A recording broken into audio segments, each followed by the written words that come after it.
Over the last few weeks, we've been talking about the global missions offering and how your giving to missions impacts church planters in Arkansas, the United States, and around the world. And this morning, we are privileged to be joined by one of our own that we sent out last year, Ryan Symens, who is joining us from Thailand. I say this morning, but for you, it's evening. Is that right, Ryan? It is. It's about 10 o'clock at night here, so wrapping things up for the day. So we're trying, as we are here this morning, Ryan is just wanting to go to bed. So as we interview him, he's going to share with us a little bit about what's going on. So Ryan, tell us, you got in Thailand around September. What's it been like these last few months, just being in country? Yeah. Honestly, it has been that like pinch me, I'm dreaming kind of feeling. Like I can't believe that I'm finally here after months of preparing and fundraising and waiting, and sensing the call to go and just getting ready to go. So it's honestly just been a dream. Day to day, my main responsibility right now is language school. So learning how to converse with Thai people, how to have gospel conversations, but really just how to order a drink at a coffee shop, how to order food, how to pay your electric bill, how to function as a non-Thai person in a Thai-speaking Yeah. country. So that's been our main responsibility. And it's honestly been a blast too. Absolutely loving it. Okay. So you're in language school, you're kind of figuring out some things. What is that? How does that lead into connecting with people on the ground or even people that are on your team that aren't from the States? Yeah. So we have lessons for 2 hours a day inside the classroom where me and teammates get to speak with our teacher one-on-one and practice Thai. The rest of the day, we're supposed to be out in the community practicing the language that we're learning. So that means ordering coffee, going to the market to buy vegetables, talking to people on the street.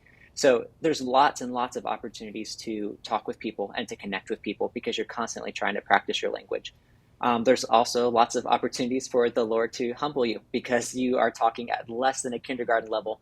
And these people are looking at you like, what is wrong with this person? Why can't he communicate? Why can't they speak? So yeah, lots and lots of opportunities. And Thai people have been so friendly and so gracious because they want to converse with you.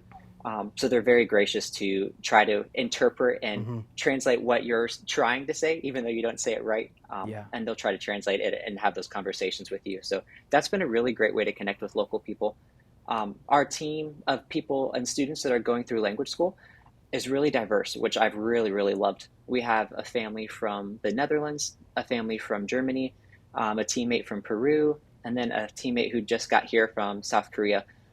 So each of them bring a different spin and a different component to the environment here at language school, and also a different culture and language to get to learn. So you're not only learning how to communicate with Thai people, you're learning how to communicate and function with the German person that's on your team. How do you give advice and criticism and work with them when it's different than what it would look like with an American coworker?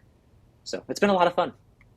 Man, that's pretty awesome to see how that's all been brought together. Different people from all over the world in this place in Thailand. If you could, Ryan, tell us kind of where you are right now. And I know at some point you will move on to a different location. So kind of tell us what those next few months or year looks like for you. Yeah, absolutely. So right now I am in Lopburi, which is about 2 hours and 30 minutes north of Bangkok. And the plan is to be here for about the next 8 months, really just to focus on language school.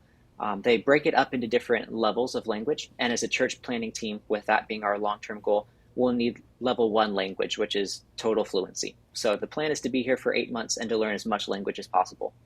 After that, my team will head down to Ayutthaya, which is about 45 minutes north of Bangkok, and a city that is about 0.1% Christian, where there's no current missionaries or teams actively engaging with people to share the gospel. So it's totally unreached and unengaged. The hope is to really work with some local Thai people that we've connected with there that want to plant a church. And I've already begun to start that, but the church has about 4 to 5 people that attend it weekly. So it's very, very small kind of in that startup. So that's our long-term goal. But the in-between right now looks like language school and getting to build relationships through language. Yeah, and really focusing on language learning as our ministry. I think it's really easy to fall into this mindset that ministry will happen in the next 8 months when we're actually in the city where we're going to be long term. But the Lord has just opened so many doors in the here and now when we are looking for his spirit and looking for his voice and just providing connections with people. I got to sit and talk with the owner of a coffee shop this guy who I've frequented this shop quite frequently, and he's asked questions like, "Why are you here? What are you doing? What's your role?" And as my level of Thai has increased, the deeper our conversations have been able to go. So he knows that I'm here to share the gospel and to get to connect with him in that way. So that's been really, really encouraging to see how the Lord's using the language learning process. Okay. Yeah. Well, Ryan, as we kind of talk and wrap up a little bit, we see the Christmas tree behind you. You're getting to celebrate the holidays in a different way this year. But also, as you're away from family this holiday season, what are some things we can be praying for you for, not just during this time, but also like heading into the new year? Yeah. I think just pray for obedience. It would be the first thing. So listening to the Holy Spirit and where He calls. It's really easy to want to kind of duck and hide when we see Thai people in the street, or when the Holy Spirit's like, "Hey, talk to this person," or you feel that prompting, because it's most likely going to be really frustrating and embarrassing because you can't communicate and you can't talk. So pray for obedience to follow that calling. I would say pray for boldness too, that we can have those conversations, to get to go out and talk with people.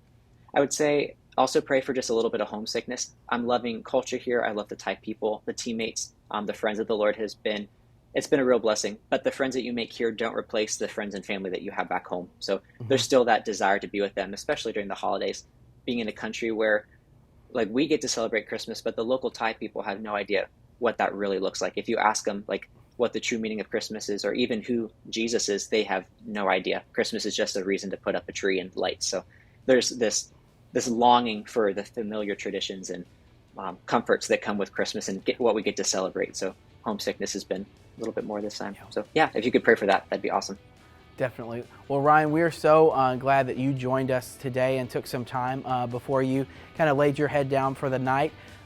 Just think about this. A year ago, you were leading worship in the venue, and now you are sitting across the world in Thailand. And Ryan, it's so great for us to see you as one of our own sent out on mission. And we want to thank our church family. Your giving to missions is the reason that Ryan is overseas right now. And our global missions offering supports people like Ryan and hundreds of others across the globe, in Arkansas and in the U.S. So thank you so much, Ryan, and get some sleep. And we will talk to you soon. Thanks, Justin. Miss you guys.